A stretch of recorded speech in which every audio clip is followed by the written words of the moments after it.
Hello, everybody. Welcome to this edition of the Mikestand.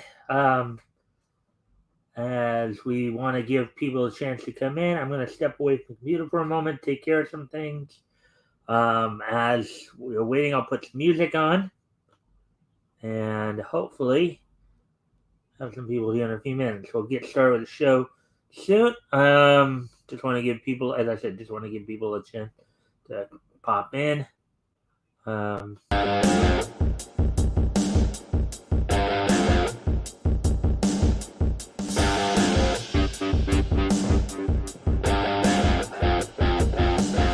we're not even. I may have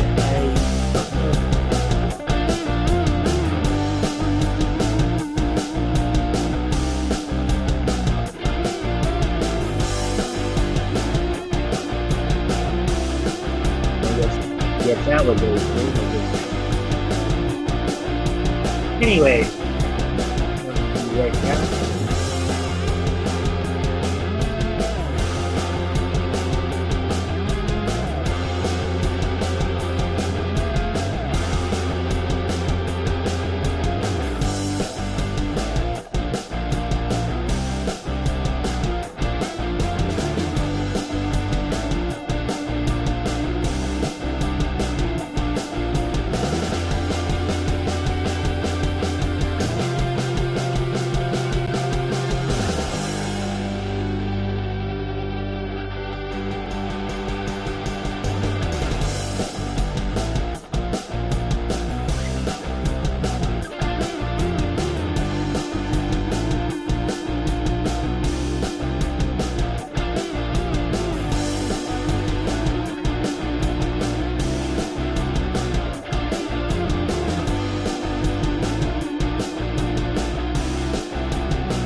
All right.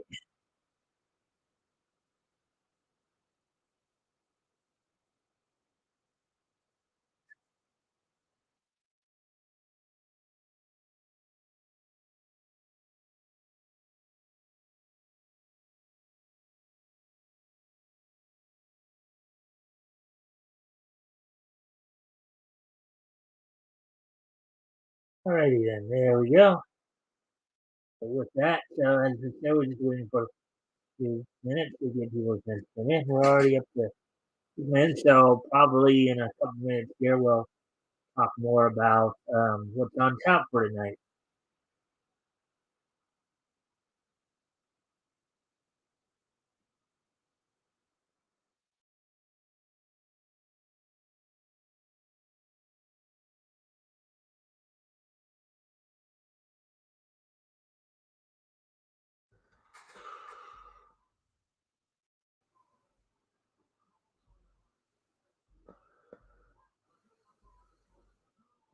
All right, so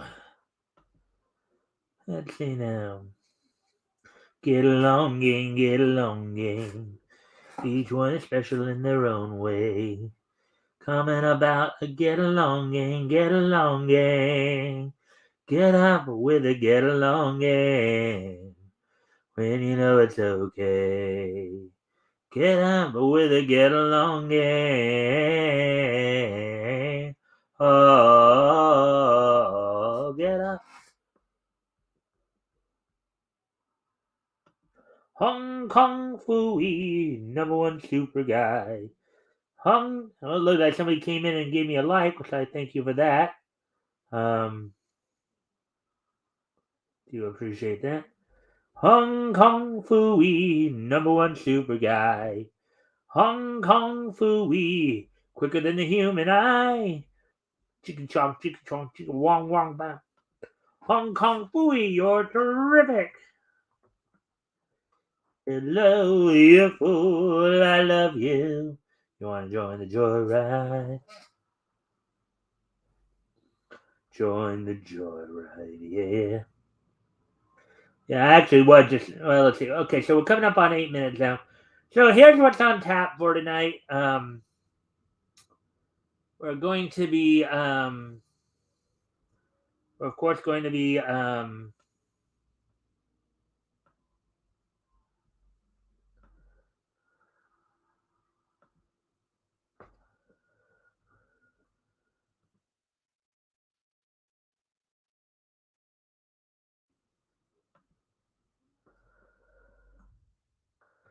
going to be, of course, talking about the passing of Kevin Conroy tonight, the guy who became Batman's voice from the '90s into the mid 2000s in the DCAU.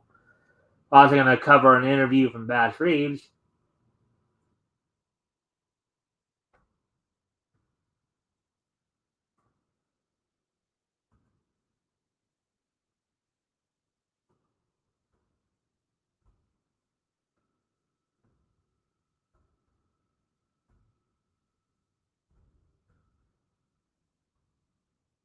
Anyways, I guess there's a new graphic novel coming out called Bass Reeves, in which there's an interview about that. And we'll be covering that. Of course, we'll be doing a wrestling wrap up too, and depending upon how the first two articles go, we might just do some like free shotting through CBR as well, just covering some articles, little timepieces there. We there's a lot of big action going on in wrestling right now. Some big news, all over the place. Um, NWA just had their Hard Times pay per view this past weekend. Um, this weekend, this coming weekend, of course, both AEW and Impact have events on Saturday. Full Gear from AEW. We'll be going over that a little bit. Also, Impact Wrestling on Friday will be having its Overdrive event. As I said, NWA just had their Hard Times pay. We're going over that a little bit too, as well as what else is going on in the world of wrestling as well. Um, and of course, the This Day Needs History segment as well at the end. So, without any further ado, why don't we go ahead and get started now that we're coming up on, we're already past the 10.5 minute mark here. Go ahead and get started on the articles here. First one we'll cover, of course, is as said in regards to Mr. Kevin Conroy. Um, some of you may have heard, of course, he passed away this past Thursday at the age of 66. So, going to go into that a little bit here. All right. Iconic Batman voice actor Kevin Conroy passes away at age 66 following brief battle with cancer. Article by Spencer McCooley, published this past Friday. I recall his death actually, from what I saw on Wii Media, his death actually happened on Thursday. So, anyways, let's get into this. In a significant and heartbreaking loss for his family, friends, fans, and ultimately the overall realm of comic books, iconic Batman voice actor Kevin Conroy has passed away at age 66 following a reportedly, quote, short battle with cancer, unquote. And here's a scene from the Justice League season 2 episode epilogue. This is the one where Terry was confronting Amanda Waller about his birth. They were flashing back to a scene where Batman and Ace were interacting with one another.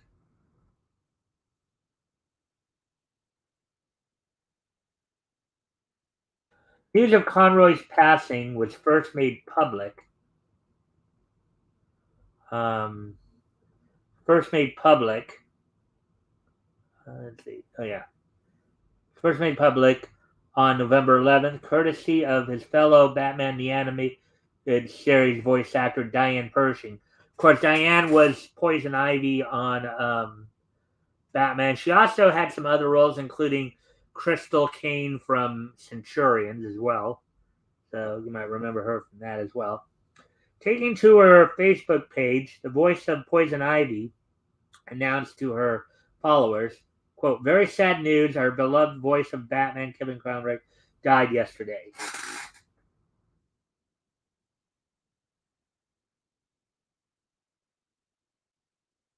Kevin Conroy is the one on the right there, of course.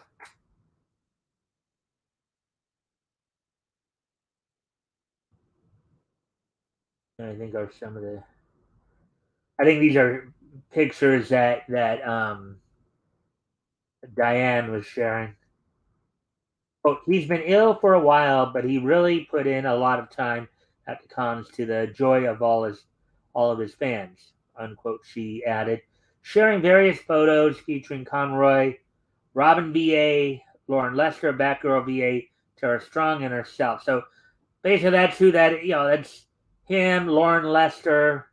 Okay, so Lauren Lester, the one with the beard right there, Diane right behind Kevin, and then Tara Strong in the lower right hand corner there of the bottom left picture there.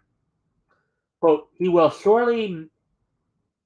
be sorely missed, not just by the cast of the series, but by his legion of fans all over the world, unquote.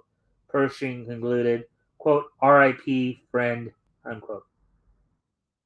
And there's Batman and Poison Ivy right there from Pretty Poison.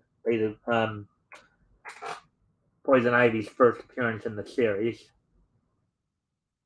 Understandably, Pershing's post was met with a mixture of both sadness and disbelief, with many hesitant to believe the news without any supporting confirmation from any official source. Sadly, Conroy's passing would ultimately be verified by DC themselves, who later that same day issued a statement confirming that the actor, quote, died Thursday at age 66 after a short battle with cancer. And here's for Mask of the Phantasm. This is, of course, Batman Bruce Wayne with Alfred. Of course, now Kevin joins Efren Zimbalist Jr. up in heaven, as I know Efren had passed away a few years ago as well. So they're probably together in heaven right now. Offering his condolences in the same statement, the iconic Joker to Conroy's Batman, Mark Hamill, declared, quote, Kevin was perfection. Um, quote, he was one of my favorite people on the planet, and I loved him like a brother, unquote. There's Batman and Joker right there. Quote, he truly cared for the people around him. His decency shone through everything he did, unquote. The actor added, quote, every time I saw him or spoke with him, my spirits were elevated.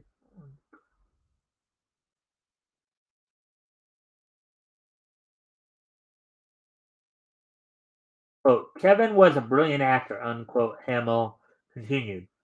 Quote, for several generations, he has been the definitive Batman. Okay, it technically maybe at best two generation. Okay, well, one generation, not for several, maybe several iterations, but not generations like 20 years. Okay, so if that one generation, I know people are maybe over exaggerating, but he was again as part of the DCAU, he was the voice of Batman from Batman the Animated Series to the new Batman Adventures through Justice League and Justice League Unlimited. Of course, he was Bruce Wayne in Batman Beyond, and then he's also would continue the voice in a number of video games as well. And I think he was also involved in the movie like Batman Day One or something like that. Year One, Batman Year One, I believe was the movie that he actually lent his voice to as well. Let's see.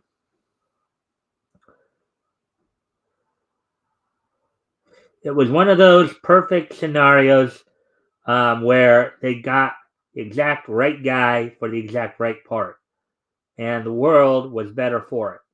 Unquote. Yeah, I would have to agree with that.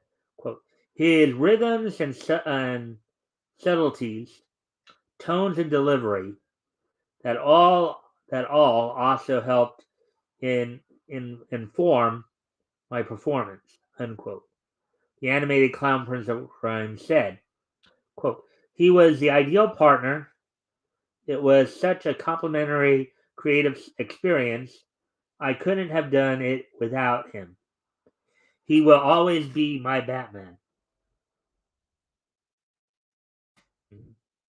And I would say that indeed is probably for a lot of people who watch that series. Now, I of course have seen multiple series. So, I know, like Olan Soleil did it for for I know at least the Super Friends. Think even for the Adventures of Batman. Um, Adam West would actually, who did the live action Batman um, in 1966, would also lend his voice to Batman for the Filmation's the new Adventures of Batman, as well as coming in for I think the last season of the Super Friends with Galactic Guardians. You know,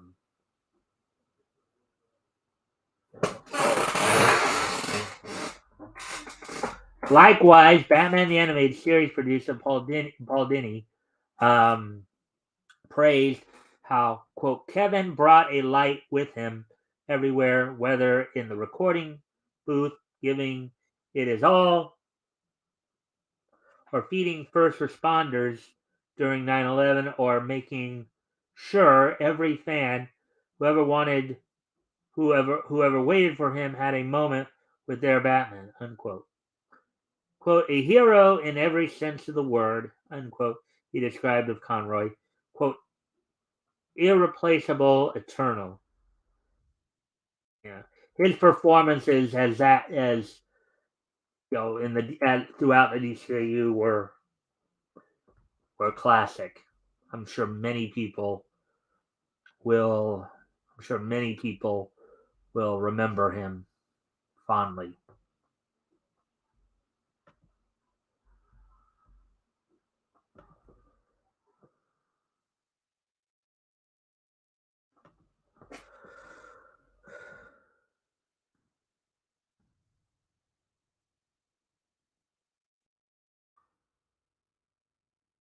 All right. So as we continue here, oh, and guys, I know I have it in the banner. If you have anything, if anything here catches your attention, if there's anything you'd like to add to the conversation or ask about, feel free to do so. If it's a question, I'll try to answer it the best I can. Um, anyways, let's go ahead and continue. Let me just do this real quick.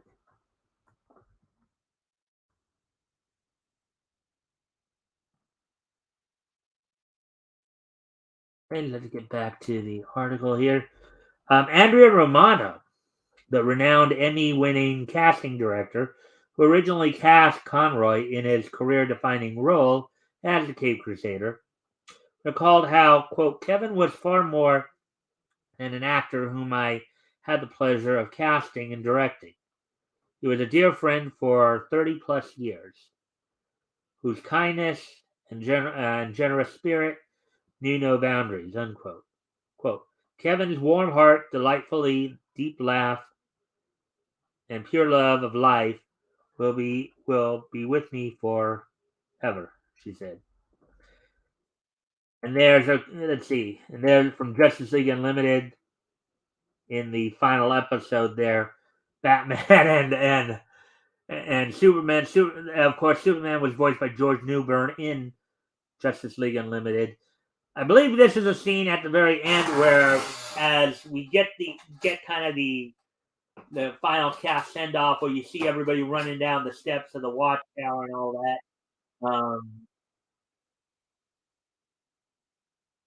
It's like that. Kevin Conroy as Batman goes, "What's the building to go do?" So I remember that one all too well, and a lot of fans would. Born in Westbury, New York, on November 30th, 1955. Um, so he would have turned 67 at the end of this month. He was almost 3 weeks away from his 67th birthday there. Conroy began studying drama when he was just a teenager. Eventually, his passion would lead him to attend the Juilliard School, where he would room with actor Robin Williams before graduating and moving to California in 1980. So that would have probably made him about 24, 25 around that time. Hmm. So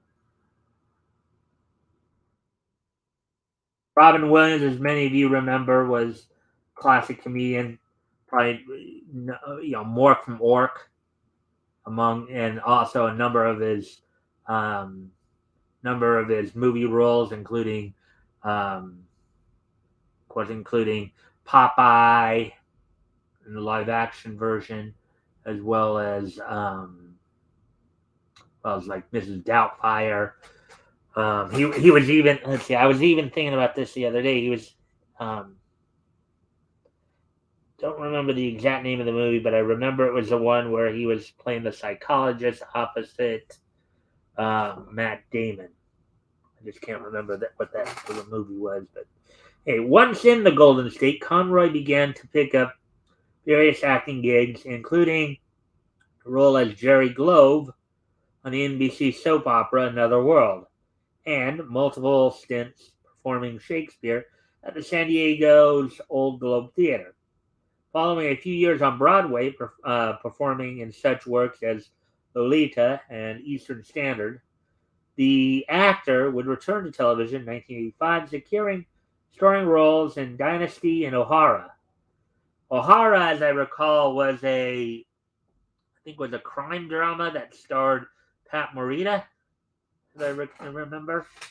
That was like late 80s.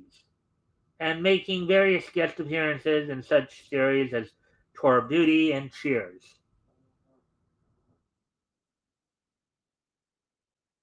That's what Kevin Conroy looked like, let's see, back in 1987 on O'Hara. Then one, 5, Toshi. I think I may have even seen some of those shows. And in 1992, Conroy would be cast as in Warner Brothers' flagship DC animated Endeavor, Batman the Animated Series, as its cowled lead. The rest, as they say, is history. And here's a scene from Justice League Unlimited, Season 1, Episode 13, The Once and Future Thing, Part 2, Time Warped, in which he's basically talking to himself here. The older Bruce Wayne from Batman Beyond, and what would have been considered "quote unquote" the present day uh, Bruce Wayne Batman from the present time period.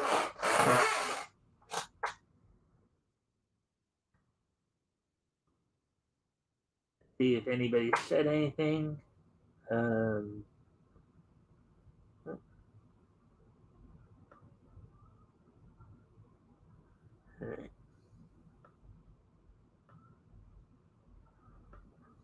Long considered by many to be the definitive voice of the Dark Knight, well, for those at least who watched the series of the night, new stuff. I mean, there are some people again who could argue, you know, you could also make the argument for Olan Soleil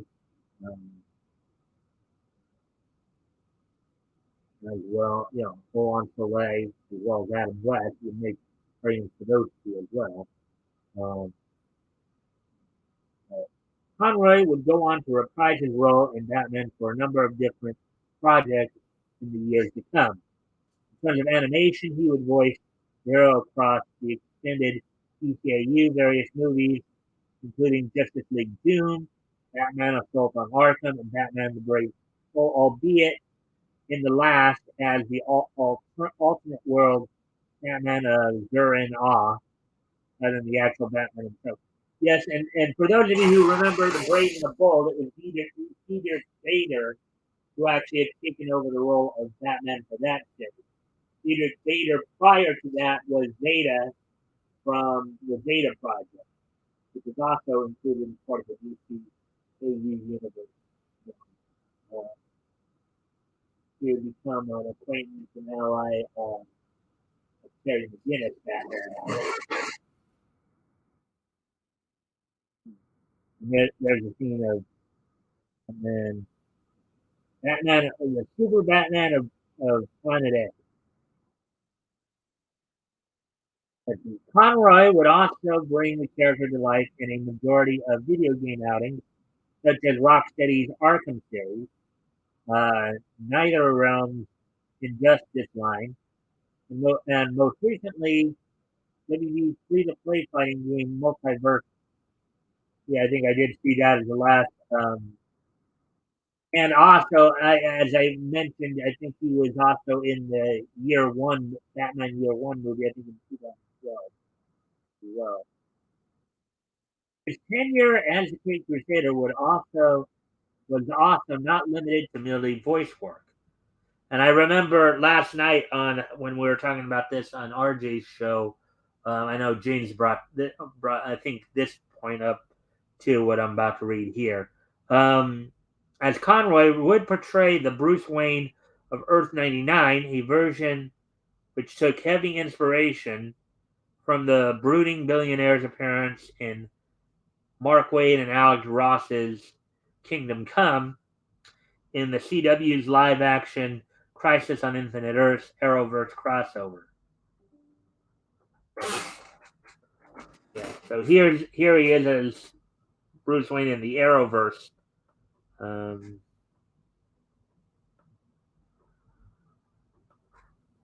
there. That Woman, Season 1. Fragile Infinite Earth, Part 2. Conroy, an openly gay man, is survived by his husband, Vaughn C. Williams, sister Tricia Conroy, and brother Tom Conroy. As per DC, memorial services for Conroy are currently pending.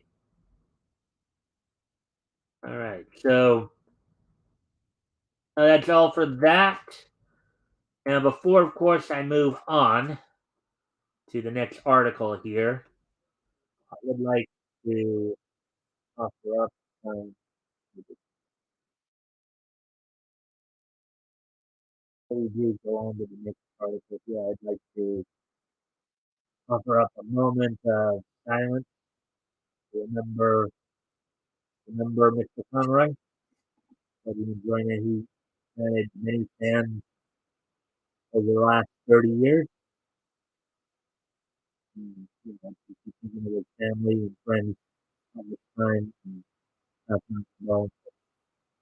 When we go, I'm going to do a moment of silence here. And then, we'll continue.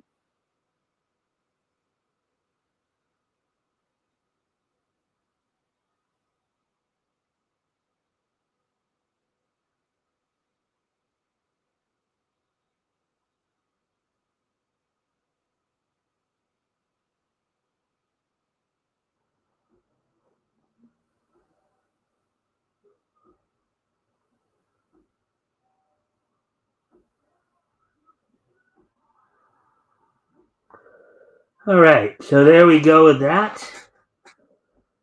Um, Anyways, let's get ready to move on to the next article we're going to cover. So, all right, so this is the next one we're going to cover here. Let's see now. Interview, in smaller quotes, Bass Reeves brings justice to the Wild West in a 136-page graphic novel. Article by Paul Hare, published this past Saturday. From the comic book and interview section here. Okay, so Bass Reeves was a U.S. Marshal who is said to have brought brought over 3,000 wanted men to justice during the days of the Wild West, and Bounding into Comics spoke exclusively with illustrator David Williams about Bass Reeves' West of Hell. His new graphic novel tells the quote unquote sweeping tale of the legendary lawman. Okay. So this is actually based on a real person, I guess.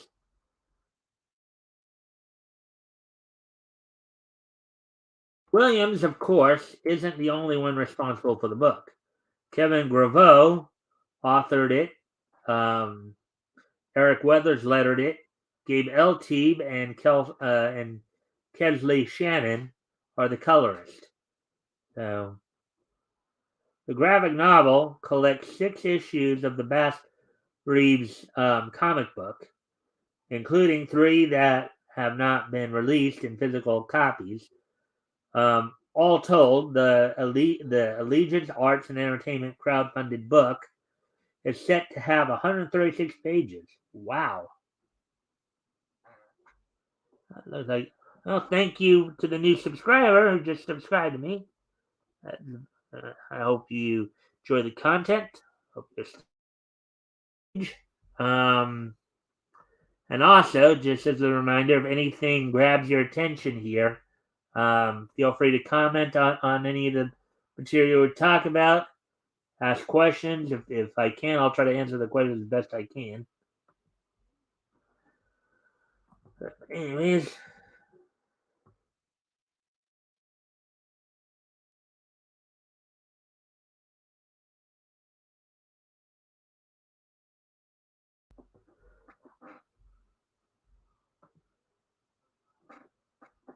all right. So, and here are the pictures of Kevin Graveau on the far left there, with David Williams, the illustrator.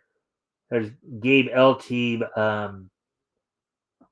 in the middle there, melted. Um, Mr. Shannon, the cover colorist, and then Eric Weathers on lettering. So, bounding into comics, how did you become involved with the Bass Race project? Had you known of him beforehand? David Williams, who this interview is with. Um, I met, I met, um, in brackets there, Allegiance Arts and Entertainment founders, Mitch and Elizabeth, uh, Breitweiser in brackets, at the Heroes Con comic book convention many moons ago. I was a fan of their work, and I geeked out for a moment when I was passing their table. We chopped it up and stayed in touch online.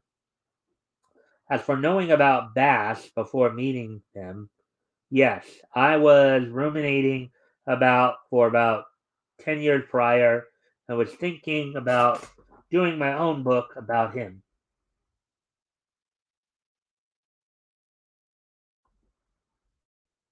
That's some pretty interesting artwork there.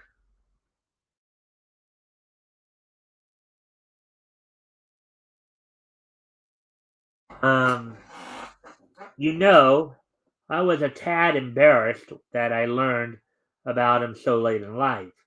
Another reason why I had to do this book when Mitch and his Allegiance Arts offered their take on Bass. Um, people should really get to know about Bass and his incredible story. This is a heightened great comic book version of the real story of the man. I'm forever grateful to Mitch and Elizabeth for giving me the opportunity to draw this book. It has been a godsend. Hardcover by Andrew Robinson here. Wow, a pretty classic Western style artwork there. BIC.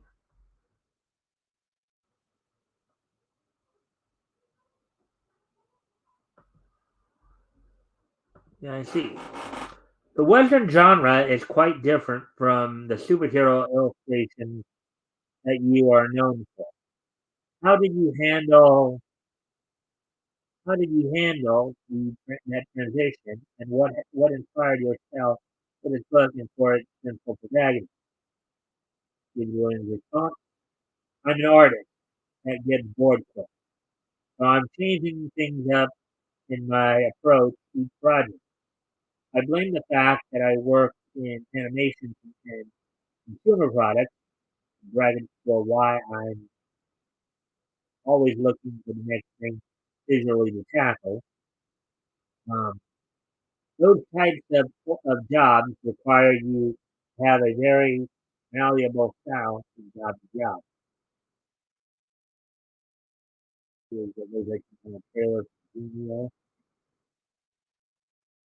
This is very different than anything I ever did before. I took inspiration from several other great artists to come up with this style.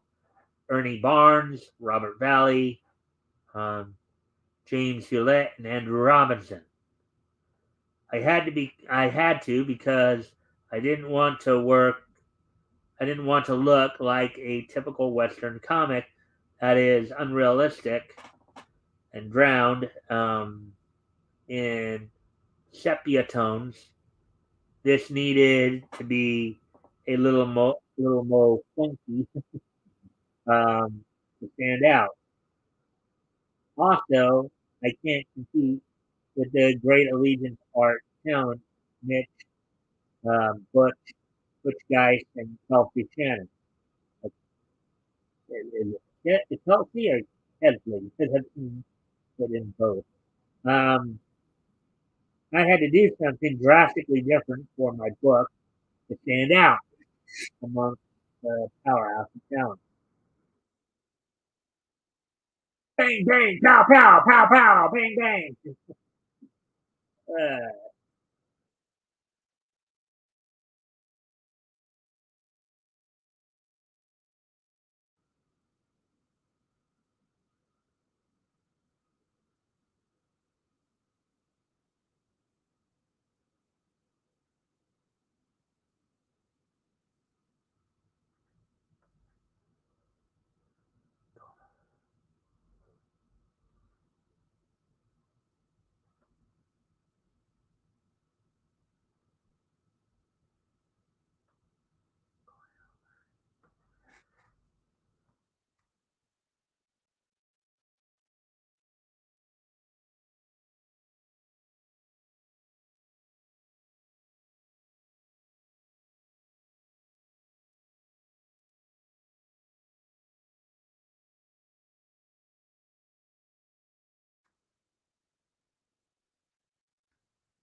Anyways, getting back to the article here. Okay, so BIC here, Bounding into Comics. Among the myriad of Basri's film and TV presentations available, what makes this graphic novel version unique? And what do you think the future holds for the character? David went, well, I'm drawing it, duh! All kidding aside, comic books are an American art form that we, in parentheses of religions arts, and many others are trying to keep alive and pass forward, and have passed forward to generations to come, just like Superman, Archie, and Mickey Mouse. Our real life greats in history should be looked upon with the same reverence as those fictional characters, if not more, and not willfully lost. I champion any light at basket. As reads West of Hell.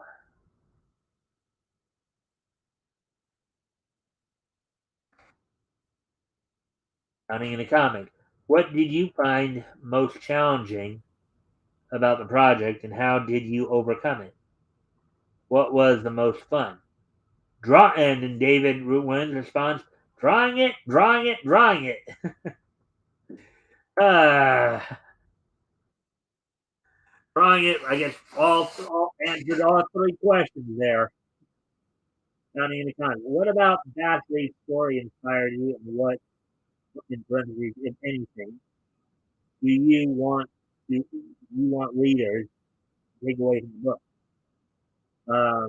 David Williams. Kevin's script, it hit close to home, literal tears in the pages I drew between Bass and his son. What do I want people to take away from the book? The good guys are real, and Legion Art are giving them a voice.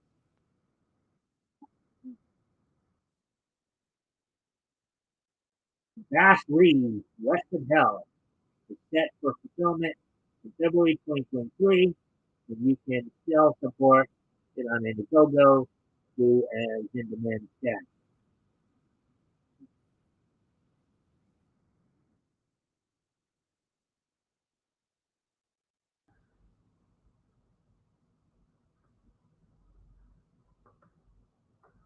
All right. So, anyways, there we go with that one. So, and I believe that's all they have here.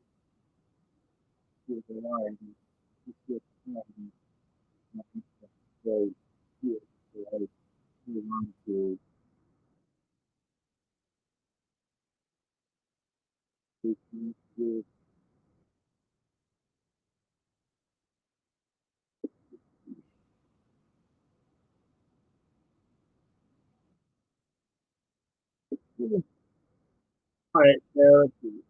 Yeah, yeah, so, wow. So, we're going to go over to CDR now and just kind of brief through some of that stuff.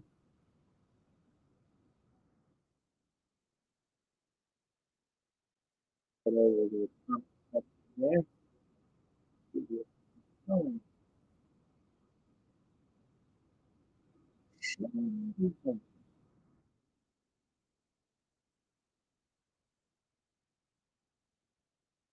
right.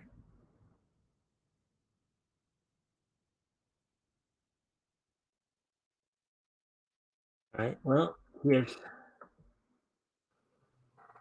I'm kind of wondering because Black History Month I thought was in February, but Milestone celebrates Black History Month with special issues and variants. So I guess this is what they're going to do in February. But to celebrate Black History Month, DC and Milestone Comics released special variant covers, um, issues, and novels alongside the debut of new series.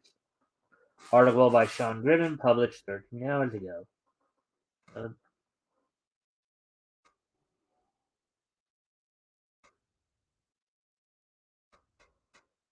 a lot of black and gold uniforms there. DC and Milestone Comics have announced the release dates for projects created in celebration of Black History Month and Milestone's 30th anniversary. Beginning in late January, I guess Milestone came around in 1993, I guess. The two are debuting special issues, variant covers, and novels alongside new titles through February 2023. The first two projects to release on January 31st are the DC Power a Celebration Anthology One Shot and Milestone Compendium 2 DC Power was previously revealed by the January 2023 solicitations for DC Comics. DC has now unveiled a look at Taj Tenfold's variant cover for the issue, featuring heroes like Naomi McDuffie, Aquaman, Jackson Hyde, Signal, Duke Thomas, and there was a Signal man in back in the Silver Age who was an enemy of Batman, but not considered a major in the goofball. Anyways, and Kid Flash, Wallace West, among others. The second Milestone Compendium sports a cover by Milestone co-founder Dennis Cowan and collects over 1,300 pages of story, including a reprint of the 1984 Worlds Collide event that combined characters from DC Universe and Milestone Dakota wrote for the first time. Dakota, of course, the home of probably the flagship hero, Static. Yeah, I mean, I think we have all made that mistake where we think that his hero name is Static Shock, but that was actually just the name of the TV show. His actual name is just simply Static.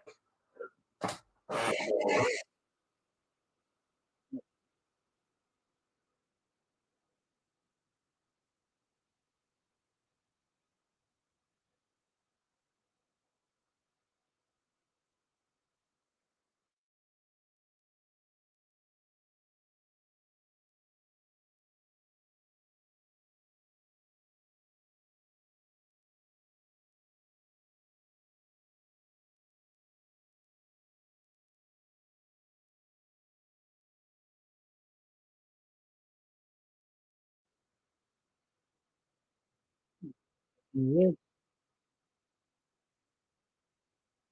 Yeah.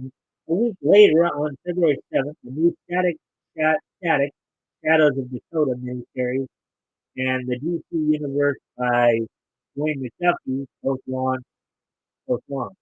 Unveiled at San Diego Comic-Con 2022, Shadows of Dakota is a sequel to Static Season 1 and written by both Vida Ayala and Nicholas Draper Ivy, um, with the latter also drawing the title. Meanwhile, the DC Universe by Dwayne McDuffie is a 280-page hardcover collection that includes stories by the Milestone Media founding member from across titles like Action Comics, Impulse, Batman, Gotham Knights, and Firestorm Nuclear Man.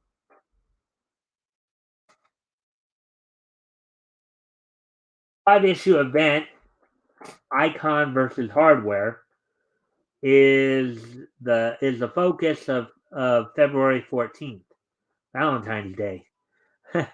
Originally announced at New York Comic Con 2022, the title is co-written by Reginald Hudlin and Leon Chills, and illustrated by Cowan.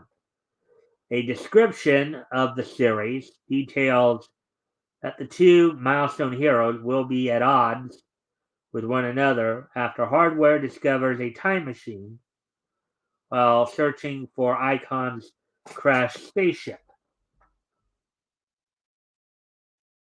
Batman Beyond and Static Shock crossover once again for Milestone's 30th anniversary.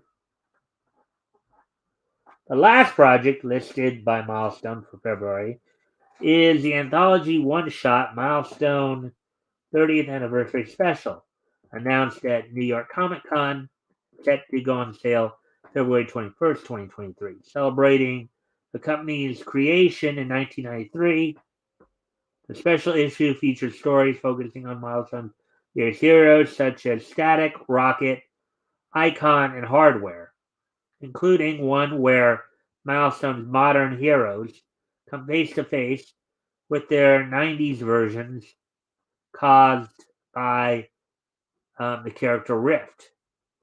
Another story, Static Beyond, will be a crossover between an adult Static and Batman Beyond. The anniversary special features the work of Chuck Brown, Stephanie Williams, Nicholas Draper Ivey, and others.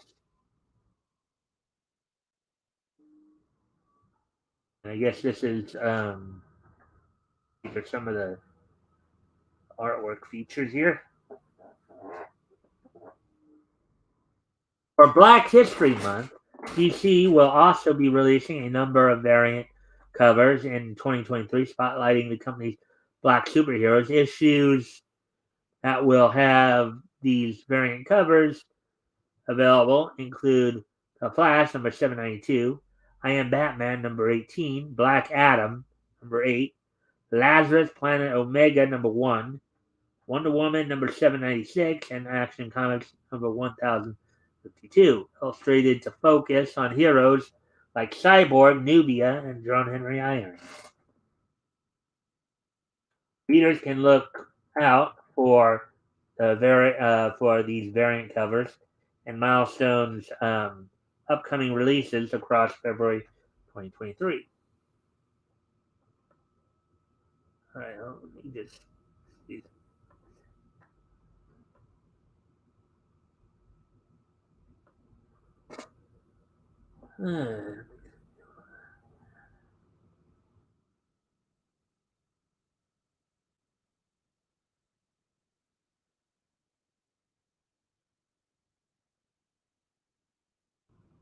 Let me see now. So I'm going to need to step away from the computer for a moment here. We'll be right back. Wow. Here's a story we'll probably check out when I get back. Anyways, as I said, I got to step away from the computer for a moment. I'll be right back. But when I'm gone,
Anyways, yeah, let's get to the next article here. Humanity coming up right up on the Helen mark. Okay?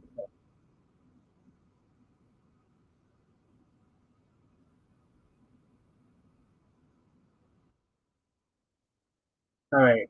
Alan Moore writes a vivid. Okay, so I guess I will have to get down a notch here. And Alan Moore writes a vivid, detailed obituary for Kevin O'Neill. Now, for those of you who don't know, Kevin O'Neill passed away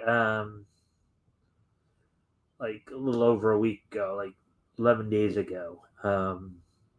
We did cover his passing, when it happened, and of course, we talked about it on RJ's show last night. So, anyways, Alan Moore writes a detailed obituary eulogizing his longtime friend and the League of Extraordinary Gentlemen co-creator Kevin O'Neill. Article by Brian Schwer, published 10 hours ago. Alan Moore crafted a detailed obituary for his friend and the League of Extraordinary Gentlemen co-creator Kevin O'Neill. Kevin O'Neill, an iconic British artist known for co-creating the League of Extraordinary Gentlemen and much more, passed away in November 2022 at age 69, according to a tweet by the nation's Jeet here. Let's see.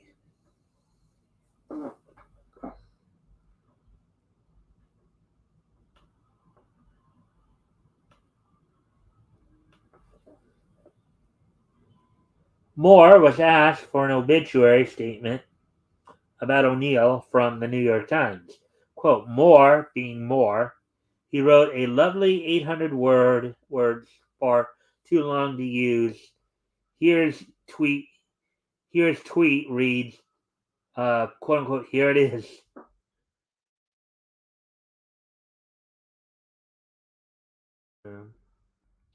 Moore eulogizes his longtime friend. Moore wrote, quote, a committed autodidact who was done with education even earlier than myself. At 16, Kevin flung himself into a comics field which he would come to greatly dignify with his astounding contributions.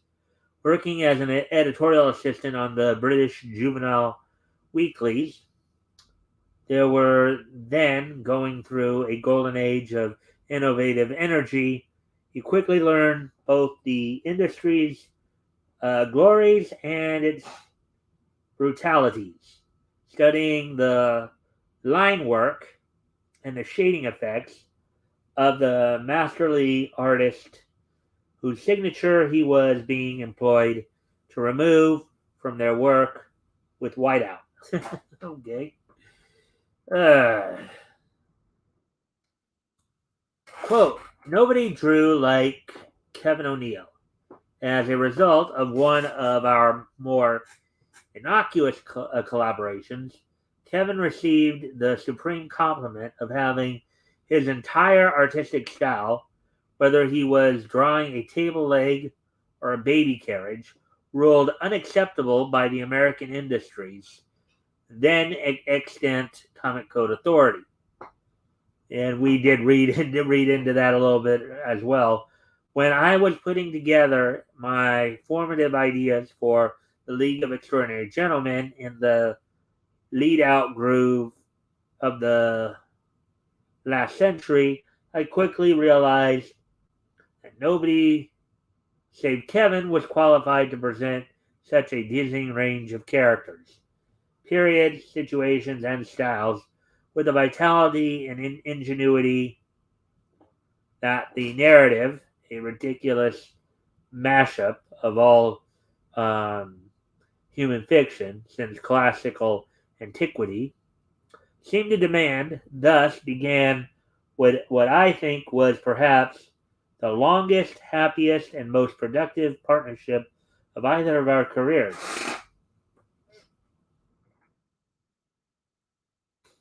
Hmm. Let's see.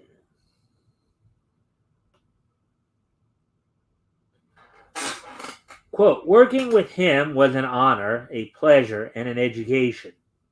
His knowledge of the culture we were mining was easily as extensive as my own, and in most instances was marvelously complimentary.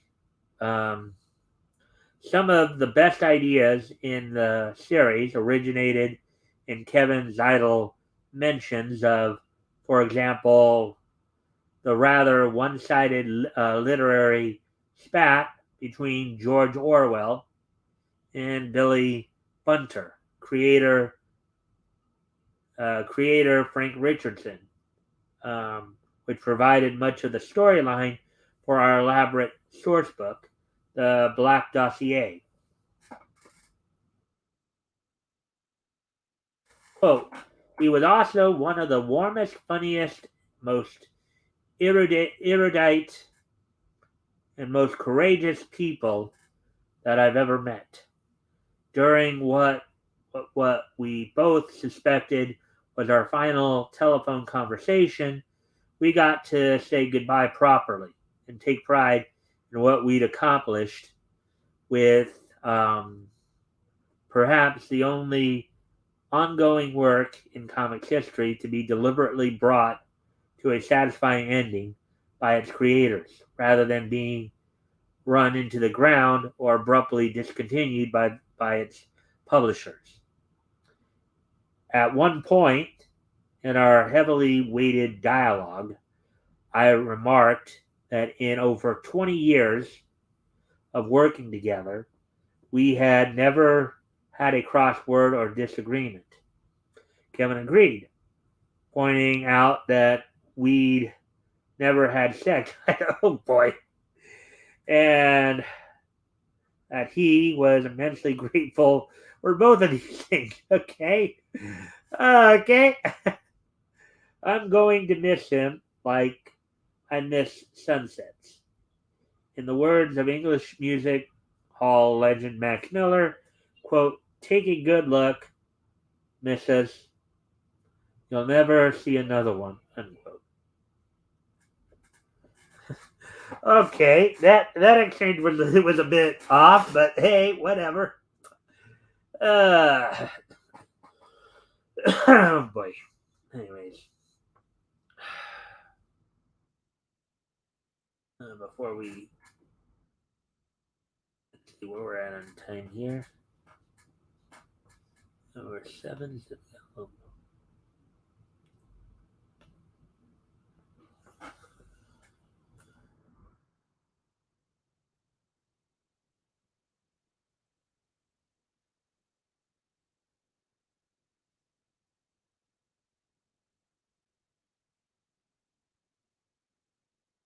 all right.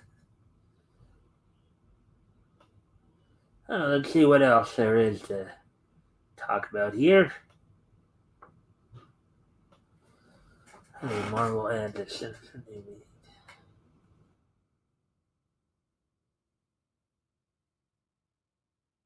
Okay, we're gonna actually stop on the comic side of it here because it looks like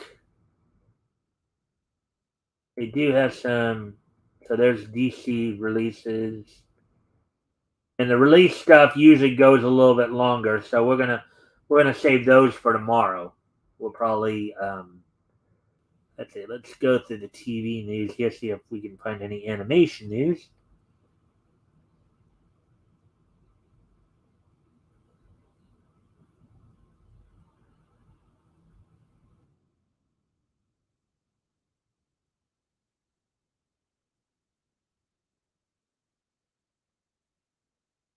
Two days ago.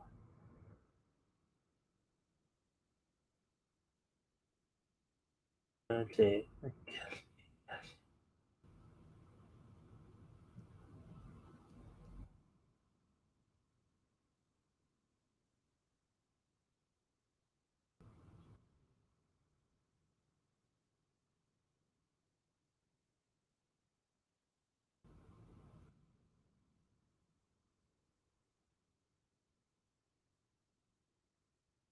Let's see now.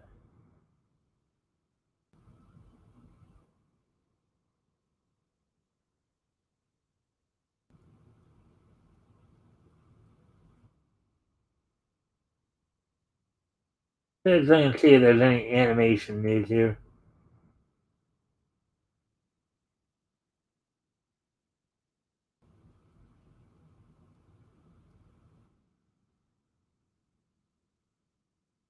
All right, so let's see.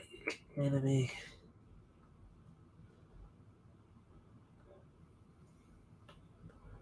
How much time? Wait, hour 10. Okay. Uh, since I went a little long the last couple of shows here, I'm gonna try to be able to make this show a little shorter. Just right around the hour and a half mark here. So, I'm gonna go through real quickly with anime stuff. See if there's anything anime.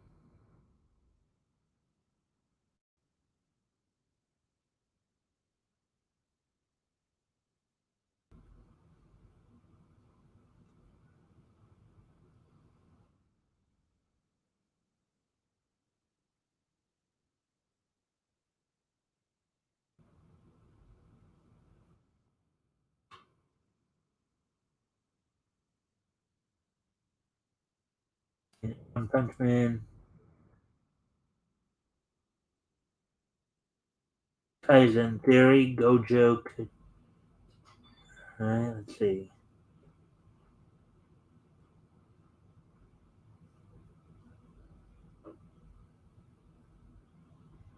What is a Hyaka Sudere, and who are its most famous characters? And this looks like an interesting profile piece. Let's go ahead and take a look at this.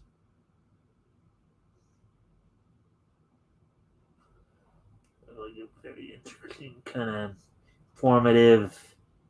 Um, I've never even heard of that particular term until now. Um, maybe let's see. All right, so what is a Hyaka Sudere, and who are its most famous characters? Well, that one looks like Miss Nagatoro from Please Don't Tease Me, Miss Nagatoro. The characters belonging to the Hyaka Sudere archetype enjoy teasing and poking fun at their romantic interest, all in the name of love. Ah, okay. So I was right. This is Nagatoro. Article by Christian Markle, published 13 hours ago. I thought I recognized her from some of the stories we've read before, so let's take a look at this. As the anime industry grows, stereotypes and character archetypes continue to be formed. More and more characters following a certain set of personalities arise, and they even build a solid following among anime fans. Each archetype has its own charm, which loyal followers just can't get enough of.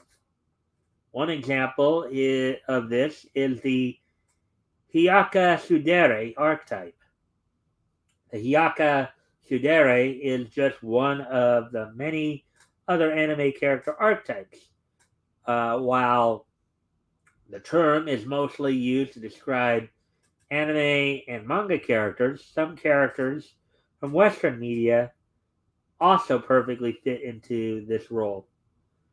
That being said, here's what Hyaka Sudere means, as well as some famous anime characters who fall within this. I'm guessing Miss Nagatora is one of them. What is the Hyaka Sudere archetype in anime? The word Hyaka Sudere is derived from the words uh, Hyakasu and Dere. Hyakasu literally means to banter, tease, or make fun of, while the familiar Dere suffix refers to love or lovey-dovey.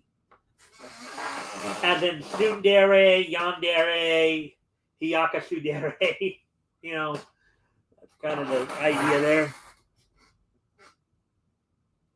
As such, the Hiyaka Tsundere is typically a character who enjoys teasing those they are romantically attracted to. Teasing is often a way of flirting, and the gravity of their teasing is usually parallel to their feeling of attraction. The Hiyaka Tsundere is often sarcastic and playful, which makes them the perfect comic relief character.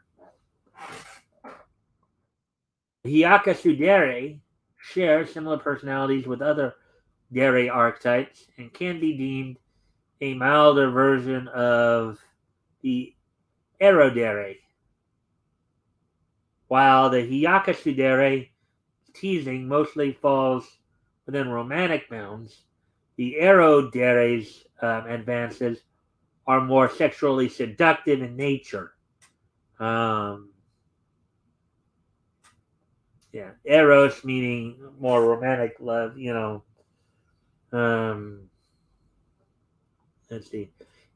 Interestingly, the Hiyaka Tsundere is also often an extension of the more famous Tsundere. However, the Tsundere tendencies of the Hiyaka Tsundere are often exhibited through sweetness and affection.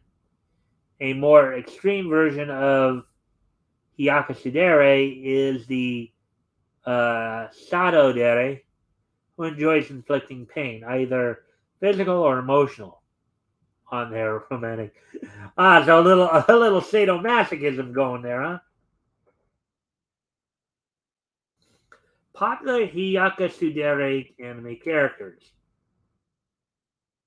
Oh boy, I believe those are the twins from Oron High School Host Club.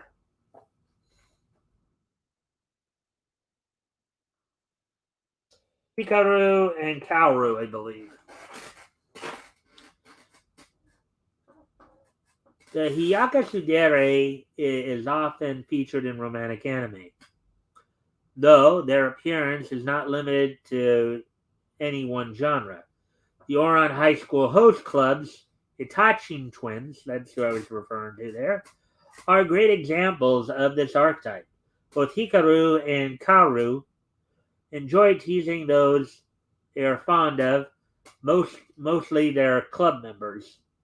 They also use their flirtatious and snubby personalities to attract and entertain the club's customers. Even so, the twins are perfectly capable of forming genuine connections with others. It's just that the more they are attracted to a certain individual, the more they are motivated to pull a prank on them.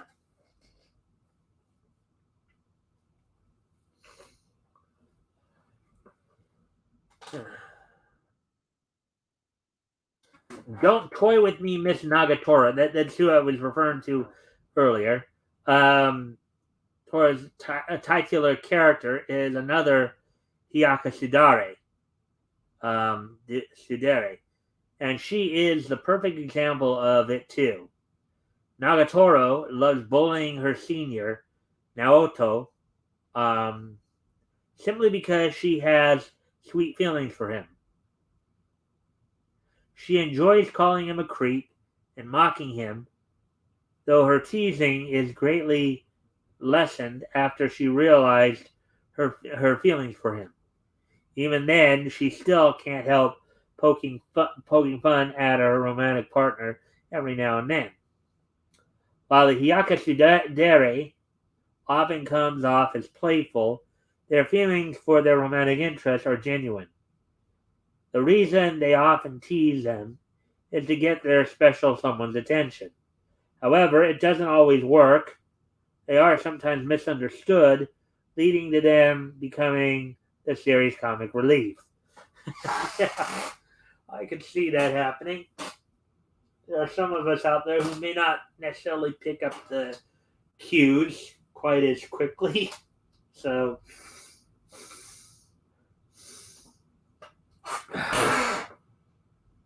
That would be a bit of a problem. Let's see.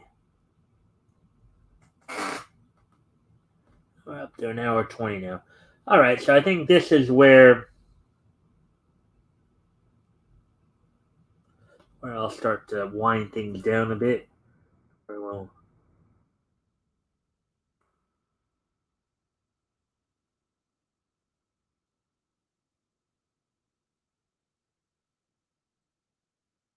I'll start to wind things down a bit here.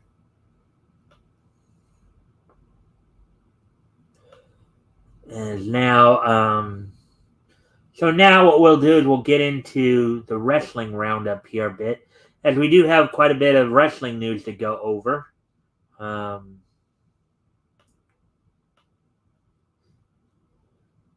so first off, of course, we'll hit the WWE news. So, again, not as much going on. WWE is still getting ready for their Survivor Series um, in just under 2 weeks here, of course. Um, 2 weeks from Saturday, I believe, the 26th, where they're going to have the War Games match. But a couple of interesting news tidbits have come out over the past few days. Today marks the record-breaking day for the Usos as longest reigning WWE World Tag Team Champions. WWE Tag Team Champions, breaking the New Day's record. Um, so today marks that milestone. Also, it's been reported that they're still looking to have Cody Rhodes hopefully come back. Come back at Royal Rumble. And as some of you may remember, Cody Rhodes, when he came back to the WWE, he initially been involved in a feud with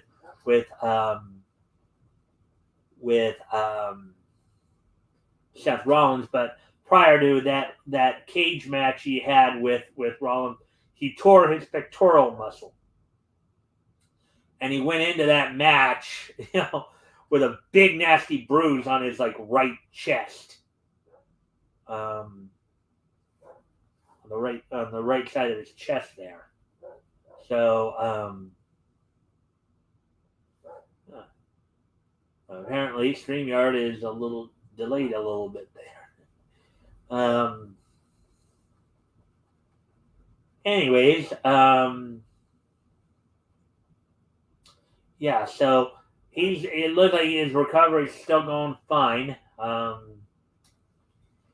He's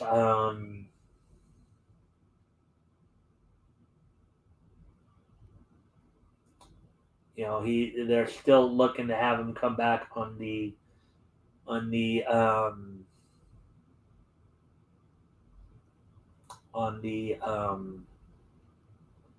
back at Royal Rumble. So, anyways,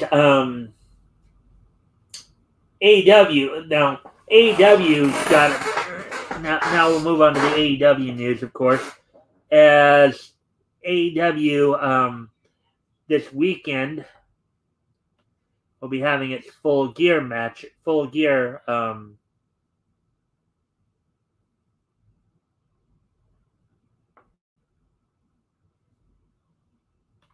will be having its Full Gear event.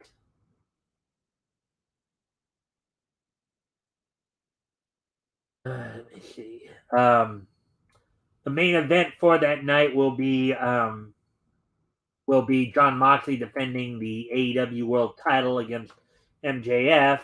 We have some other matches that we can talk about too. I'll be coming up this weekend for that. Yeah.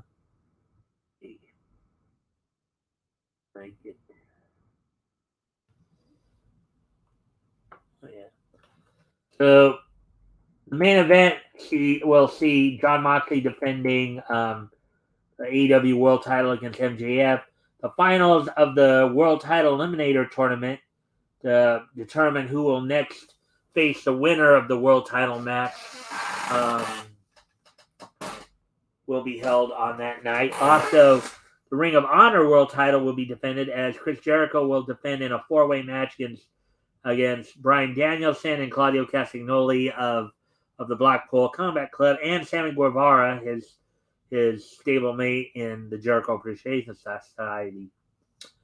The AEW interim women's world title will be on the line as Toni Storm defends against Jamie Hayter. The Acclaimed will be defending the AEW World Tag Team Championships against former champs Swerve and Our Glory. Jade Cargo will be defending the TBS title against Nyla Rose. And a couple other matches that were also signed for the event. More recently, Jay Lethal and Jeff Jarrett team up to take on Darby Allin and Sting. And also in very heated women's feud, Saraya will be taking on Dr. Britt Baker.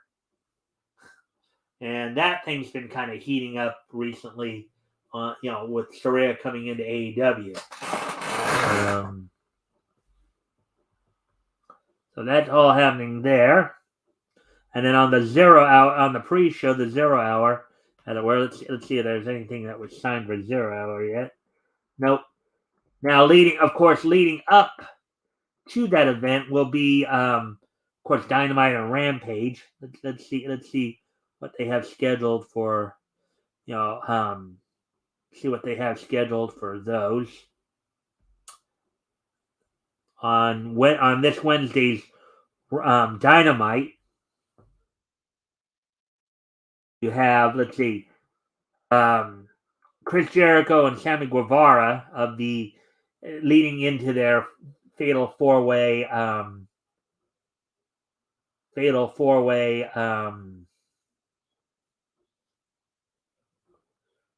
match. Chris Jericho and Sammy Guevara of the Jericho Appreciation Society will be taking on Bryan Danielson, Claudio Castagnoli in the of the Blackpool Combat Club. In an interim women's world title eliminator match, the Bunny will have the Butcher and the Blade and the Butcher in her corner. Will be taking on Toni Storm. Now, in this particular match, it's not a tournament match, but this is a regular match. So, what AEW has is they have eliminator matches. They give people a chance where they get a chance to wrestle the champion, and if they beat the champion, then they earn a shot at the championship at a later date. So if Bunny defeats Toni Storm in this match, she'll get a shot at Toni Storm for the title later on. Two of the matches in the AEW World Title Eliminated Tournament will be happening first. You'll have a first round match. The last of the first round matches, Lance Archer versus Ricky Starks, and then one of the two semifinal matches will be Ethan Page versus Bandito, with, I believe, the winner of the Archer Starks match taking on Brian Cage in the other semifinal match this Friday on Rampage. You'll have Swerve Strickland taking on Anthony Bowens in a singles match, and then the AEW Trios champions, Death Triangle, Pac and the Lucha Brothers, with Alex Abrahantes in their corner, will be taking on AR Fox and Top Flight in Darius Martin's return from injury. So you have that going on as well. So that's happening on this week's Dynamite. So let's see now.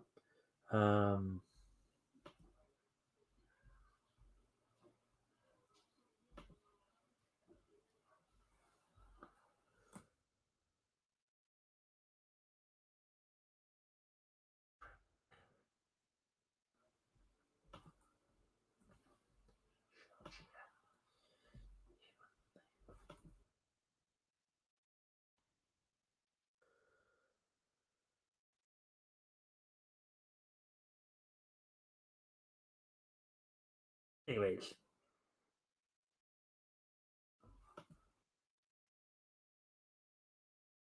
All right, so getting back to this then. All right, so Also this weekend, of course, AEW has Full Gear this weekend. Impact Wrestling will also be having an event.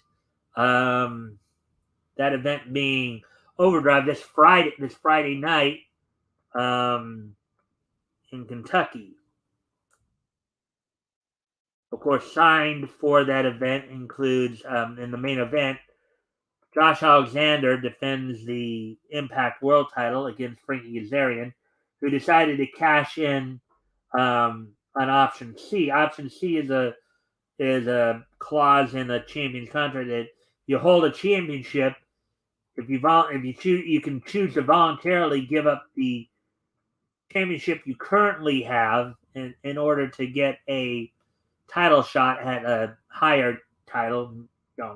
Most notably, the world title, obviously. And in that, since Frankie Kazarian was the X Division title and had to relinquish said title, the finals of the X Division title tournament will be held at Overdrive as well. The Overdrive is happening this Friday from the old Foresters Paris Town Hall in Louisville, Kentucky. Heath and Rhino will be defending the Impact World Tag Team titles against the major players of Matt Cardona and Brian Myers. The Death Dolls defend the Knockouts tag titles against Savannah Evans and Tasha Steelz, and then in what is now just signed this last week on Impact Wrestling. What is now a tables match. Bully Ray will be taking on Moose in a tables match. So that's coming up for Impact Wrestling. Let's see. Now to kind of go over what's going on in the NWA as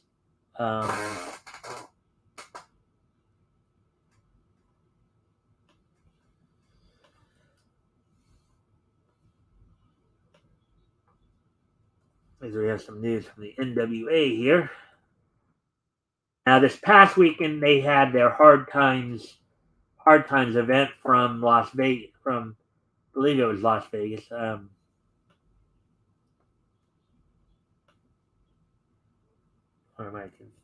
Actually, no, it wasn't from Las Vegas. It was actually from New Orleans, I believe. I'm sorry. I was thinking.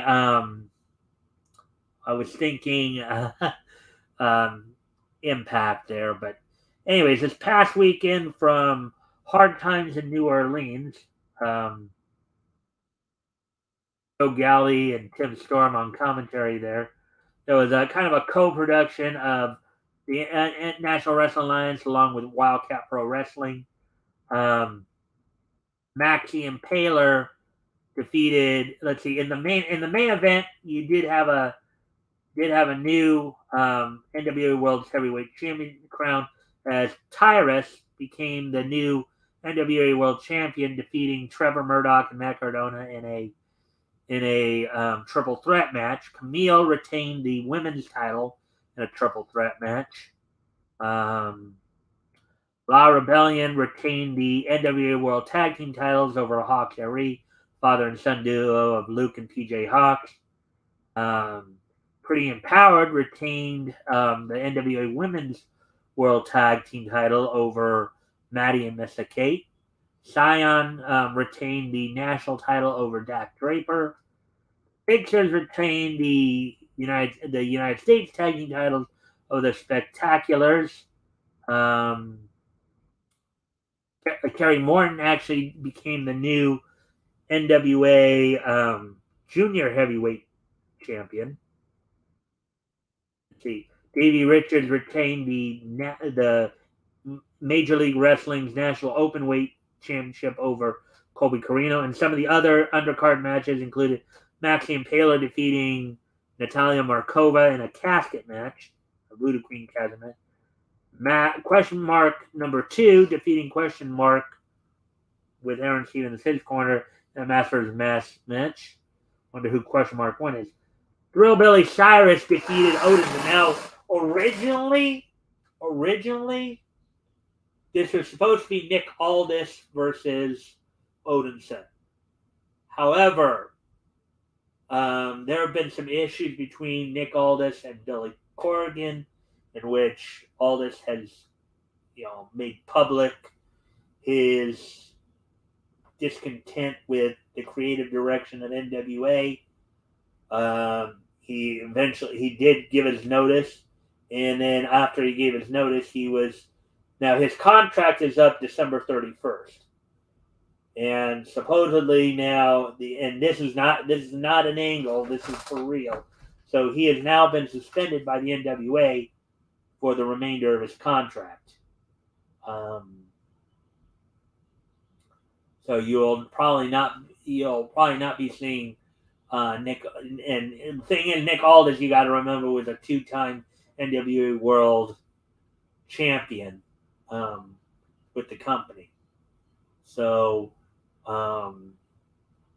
he had been one of and you kind of knew because I know at one point he was actually listed among the producers of the show, but I noticed in the last couple months here he was no longer listed as a producer. So he's given his notice. He's been suspended. He was originally scheduled to face Odinson here, but ended up being replaced by Thrillbilly Silent who defeated Odinson. And then EC3 defeated Tom Latimer by disqualification. So that happened, of course, at the main pay-per-view, and then on the pre-show saw, of course, Tyrus, in order to get the shot at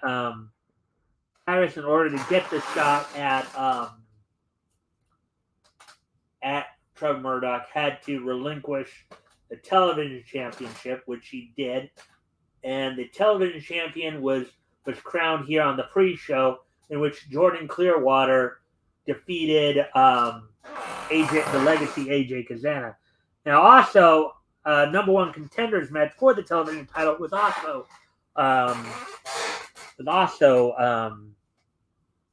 put together.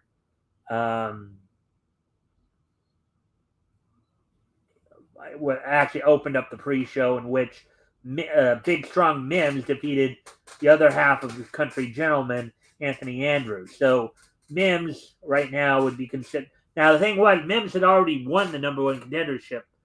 He didn't need to do this, but he ended up doing it anyways. So that was good on him. The Wildcat tag team titles were on the line. So the Wildcat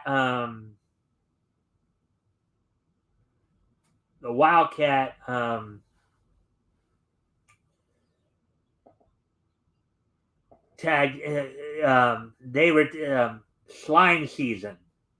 Buku Dow and Jay Spade retained over the miserably faithful duo of Gags Gimp and Sal the Pal. Now they didn't have they didn't have Father James Mitchell in their corner for it as he was prepping Maxine Taylor for her casket match. So, and then in a hardcore team war match, Anthony Mayweather, JTG, and Pope defeated Alex Taylor, who was replacing Magic Jake Dumas in the match, Jack Dane and Mercurio in that match, in which Mayweather got some measure of revenge against Jack Dane. So there we go with all that. Let's see now.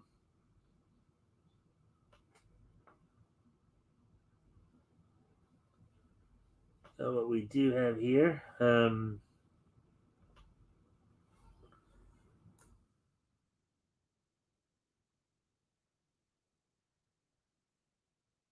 So what we have now.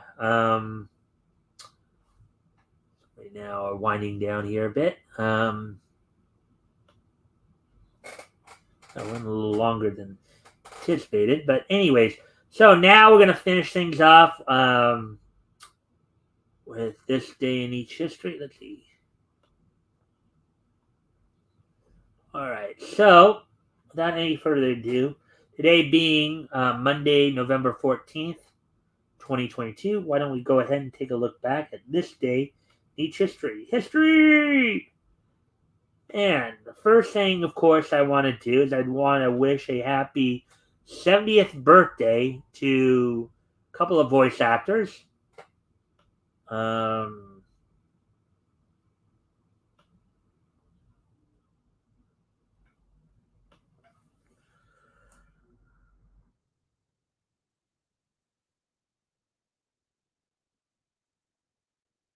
a couple of voice actors happy. I want to wish them a happy 70th birthday to Bill Farmer, who's been the Bill Farmer, who of course has most notably been the voice of Goofy for, um, who's been the voice of Goofy, Pluto, and Horace Horsecollar for a while. You know, he also lent his voice to Foghorn Leghorn Professor when he's having Space Jam, the President until he's five. So happy 70th birthday to Bill Farmer, as well as happy 70th birthday to Maggie Rodewell, who's an American actress, comedian, writer, and producer.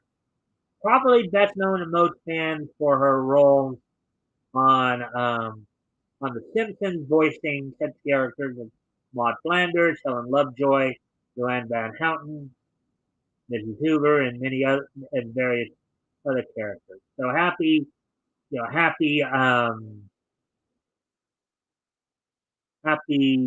birthday to both Bill Farmer and Maggie Roswell. Um, Getting ready to move on to the next piece of niche history here. Hello, Code 666 Gaming. Let's see. What's your favorite Junji Majima babyface? I have no idea because I don't even know what Junji Majami is. Did you what? Not yet. It may be a while before I actually do.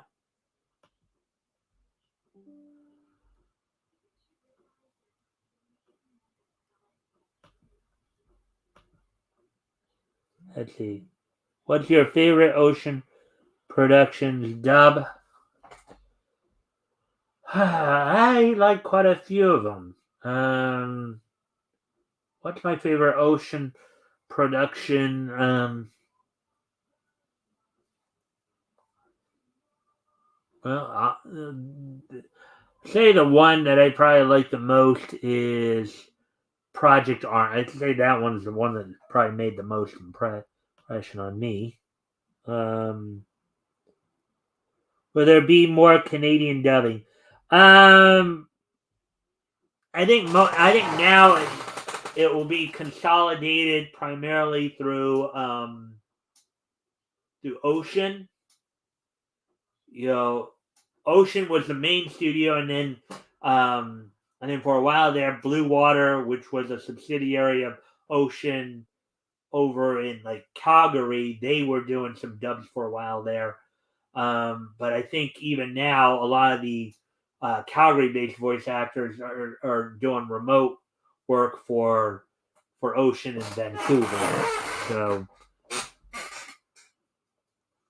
I mean, and some of the voice actors still, because I know like all the original characters from Inuyasha, like Richard Ian Cox still does Inuyasha. Um, David Kay, I believe, is doing still, I think it's either Dave Kay or Michael Adam Wade is doing the voice for Sesshomaru in the Yashahime series. For the most part, most of the voice actors from the original Inuyasha series did come back. But like Kira Tozer, who had replaced Monica Story in the um, in the final act portion of the anime, after Story had decided to retire from acting, she came back for Yashahime, Virginia Cox. Uh, Kirby Morrow initially came back prior to his death. And when he passed on, Ian James Corlett took over that role. I think Kelly Sheridan, of course, also came back. Like most of the people who were from the original series reprised their roles, maybe with only a couple of exceptions. Like Kirby Morrow did initially, and then he passed on. I don't think French Tickner came back because he may have passed on, and then they had already replaced Pam Hyatt with Linda. Much like with Monica Story, I believe Pam Hyatt had actually retired from the role of Kaede and was replaced by Linda Darlow. So, I think for the most part, if there is if Canada is still getting work, it's getting primarily being recorded through ocean and not blue water, from what I've seen. Anyways, let's get to finishing off the night here. Let's see.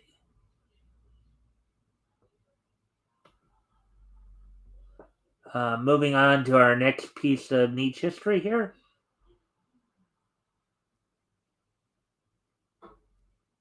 So that I can find it. Okay. On this date back in 2001, which was 21 years ago today, the 80th issue of Impulse from DC Comics went on sale.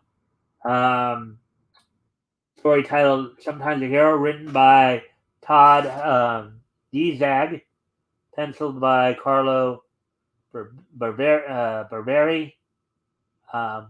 Juan Velasco inked it. Janice Chang did the lettering. And then Tom McCraw did the coloring. So on this date in 2001, 80th issue of Impulse went on sale from DC Comics. Hey, Rick, you got here just pretty much right at the end of the show here. We're just wrapping things up here. But thank you for dropping in.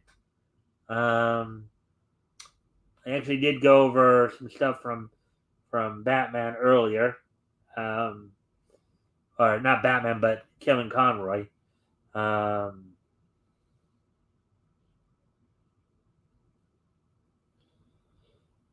yeah. So, anyways, we get to the next piece of.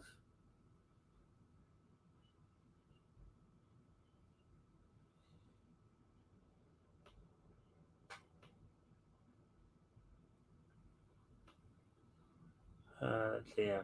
So the last piece in each history here. On this date, 5 years ago today. On this date, 5 years ago today, Charlotte Flair would defeat Natalya for the WWE SmackDown Women's Championship on SmackDown. So on this date, 5 years ago today, Charlotte Flair would defeat Natalya for the SmackDown Women's title. This date 5 years ago. So with that, and before we leave, of course, let me just catch some of these last comments here before we wrap things up here. Let's see. Asking, what's your favorite Funimation dub? Yu Yu Hakusho, bar none. They call Japan Nihon. Yeah, I believe that's what it's called. In hello, hey Rick, thanks for popping in. Will you have an entry for your? Not probably. Well, not really.